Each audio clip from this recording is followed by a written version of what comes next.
Give sorrow words. The grief that does not speak whispers the overfraught heart and bids it break. So how do you give sorrow words? How do you give expression to your grief? Oh gosh, there's so many ways. I met a woman recently who was starting a cookie company after her grandma.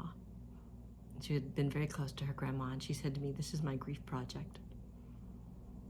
I know of someone who wrote a book after their father died of cancer.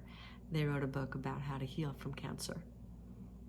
And I don't think they would have called it their grief project, but I'm going to leave that book down below in the comments section. It's a beautiful book. I took to writing, the pen and the paper, imagery, and through words and language and through art. And I ended up penning hundreds, all this and many more, artwork and poetry after my mother died. Thousands and thousands of pages after my mother died and after my father died long ago. Hundreds of pages I wrote after 9/11. I'm a native New Yorker who was living in California at the time. That's how I found expression and a witness for myself through the magic paper, that I could read what I wrote or throw it on the page and feel heard even by this. I know people who've started businesses. There are many, many ways, and it doesn't have to be through words. It could be through movement, dance.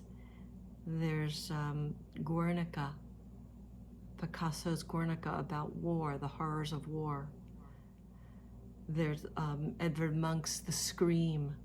There's countless plays, books. There are trees that are planted so that the earth may witness our grief and hold us in some form. Yes, grief needs a witness, and grief needs expression. And grief needs to be held by community, to find a sense of belonging where you can feel safe and loved with all of who you are, with all the messy tears that you might be crying for years.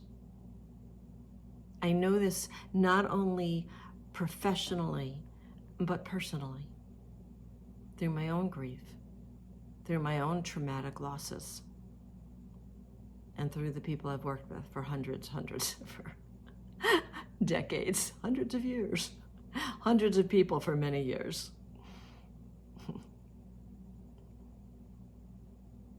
So I hope that you might find a way to give your sorrow, your grief, words.